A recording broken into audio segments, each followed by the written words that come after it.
Okay, this should be the final part, which I believe is part 4, but don't quote me on that. Alright, scoot underneath here. See, I've got the drive shaft hooked up again. That's right.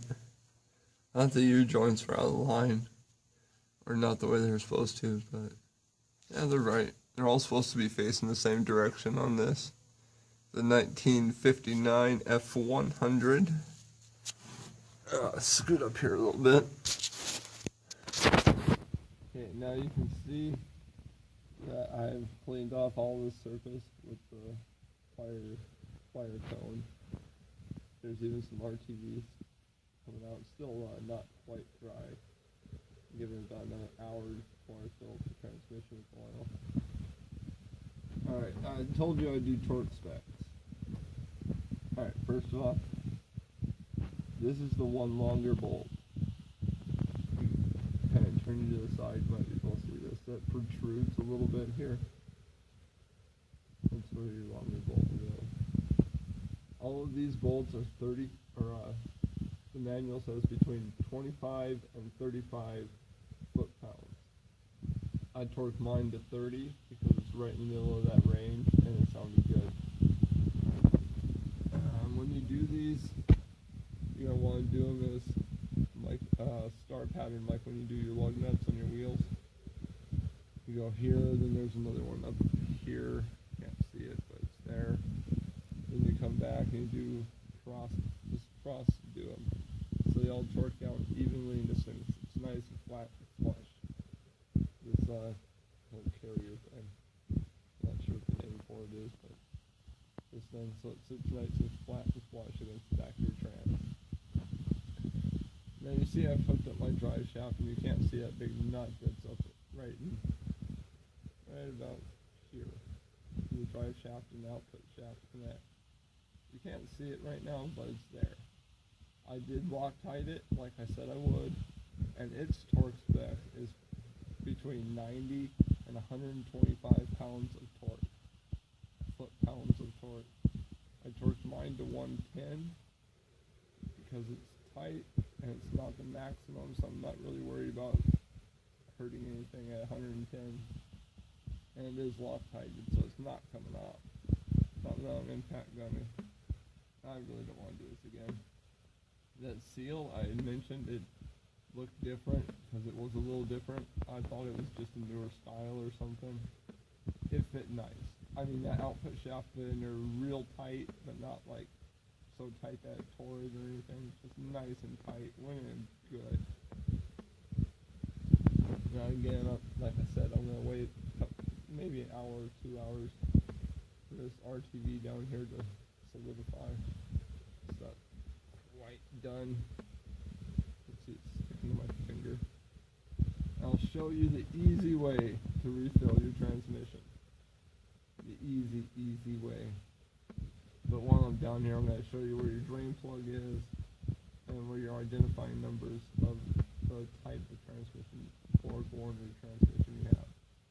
I'll show you a little bit of that. Alright, first off, there's a drain plug because I'm facing it. It's right here. Now, they have, you can't see this, but there's a plug here. That's your fill plug. I hate those little squirt bottles. You stick them in there and squirt them and oil comes out the hole. You never get quite the amount of oil in there that the service manual tells you that you should. I just hate those little things. So in a second, I'm going to show you the easy way to do it. But first, we're going to look at numbers. And right over, damn it, it's dark in here now. I have light. Maybe I do. Give me a second. Menu. Oh, there's no menu. Well, over here it'll say something like BW T98-1R or A or something. It'll be a Borg Warner T98 that you have in there. There's a Borg Warner T98A, which this is, according to my service manual. This is.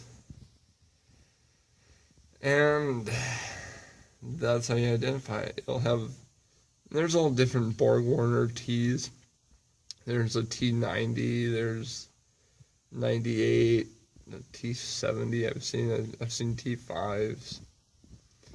Just pay attention to these little things. And with this repair, it's easy as cheese if you're careful as cats. Just take your time. Everything comes apart real nice. You might need to persuade some things, like when I was taking this off, I had to give it a couple of little whacks with a rubber mallet to loosen up the old gasket because it was stuck on there, and like 2 light whacks and just kind of jiggled itself right off. You know, there's nothing to it. Careful as cats, it will be easy as cheese. Alright, now I'm going to crawl out from underneath this thing and show you the easy way to fill these transmissions with oil. Now, I don't know if this works on all the transmissions, but it works great on this one. Like I said, I hate that little fill plug, and I hate those little squirt bottles. As you can see there, I don't have a squirt bottle. Let's have the gallon plug. Right there. You take your shift stick out. Make sure you do not lose this.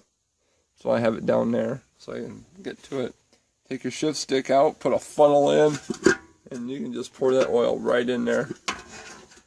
Be careful not to spill, because 80/90 stinks and you don't want that on your carpet or your original rubber mat. This is carpet, but if you have the original rubber mat, you don't want that. It just stinks. It's not fun to be around. But that's it. All I'm going to do is just pour that in, put my stick back in, and I'll be on the road again. Thanks for watching. Comment, rate, subscribe, share as much as you can. Everywhere. Share this everywhere. Because I only found one Borg Warner T98 video on YouTube. One! There are millions of people putting videos on there, including myself. I only found one. So I thought I'd give you a hand. Maybe you have what I have. Maybe you don't. Try her out. And as always, have a good one.